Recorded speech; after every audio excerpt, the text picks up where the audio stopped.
स्वागत है इस डीप डाइव में। आज हमारे पास ना सृष्टि की उत्पत्ति से जुड़े कुछ बहुत ही गहरे सवाल हैं।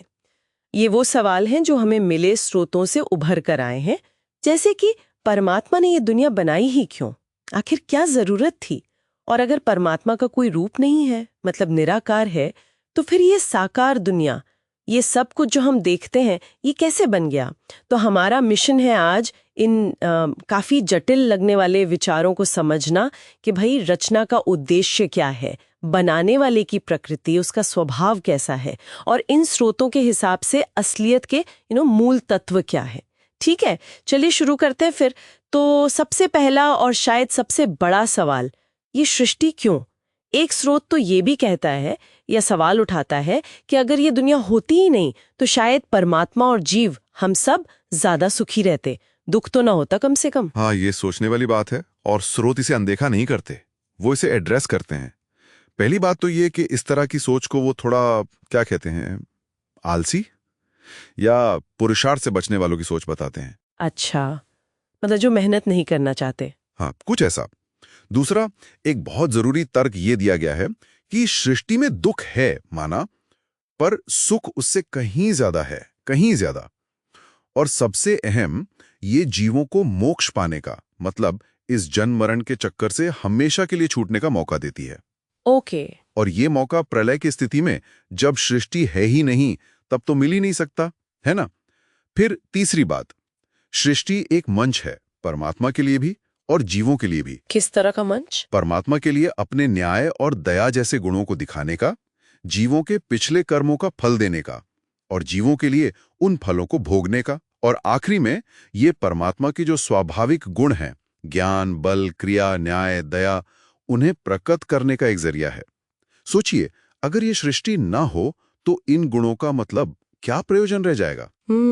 तो सृष्टि को सिर्फ एक एक्सीडेंट की तरह नहीं, बल्कि एक उद्देश्यपूर्ण रचना, एक पर्पसफुल क्रिएशन की तरह देखा गया है। कार नहीं, बल्कि जरूरी है कर्म, मोक्ष और ईश्वरीय गुणों के लिए। अच्छा, तो अब आते हैं दूसरे बड़े सवाल पर।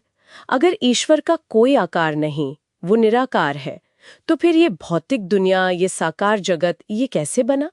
बनाने वाले को भी तो साकार होना चाहिए था शायद। नहीं, स्रोत कहते हैं ऐसी कोई जरूरत नहीं है, बल्कि वो तर्क देते हैं कि अगर ईश्वर साकार होता तो वो सीमित हो जाता। सीमित कैसे? भाई, जैसे हम हैं, भूख प्यास लगती, सर्दी गर्मी लगती, एक जगह बंध जाता, वो हर जगह कैसे होता फिर। और सबसे बड़ी बात, वो प्रकृति के इतने सूक्ष्म कणों को, परमाणुओं को कैसे कंट्रोल कर पाता, उनको कैसे आकार देता। हाँ, ये तो है। इसके उलट निराकार परमात्मा अपनी अनंत शक्ति से प्रकृति को आकार देता है।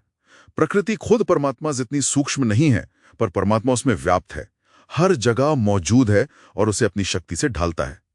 यहां ना उपादान कारण और निमित्त कारण का फर्क समझना जरूरी है। उपादान और निमित्त कारण, ये क्या है?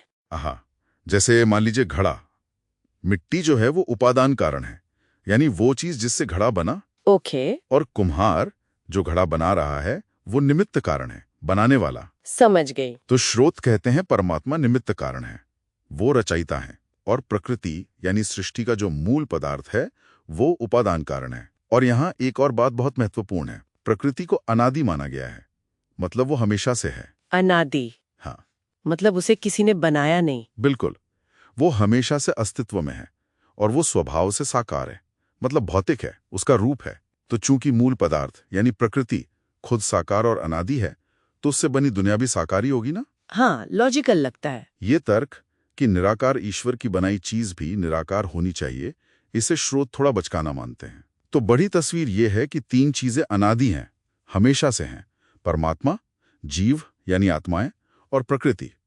इनके बिना सृष्टि हो ही नहीं सकती। हाँ, ये तीन अनादि तत्वों वाली बात, ये काफी गहरा विचार है।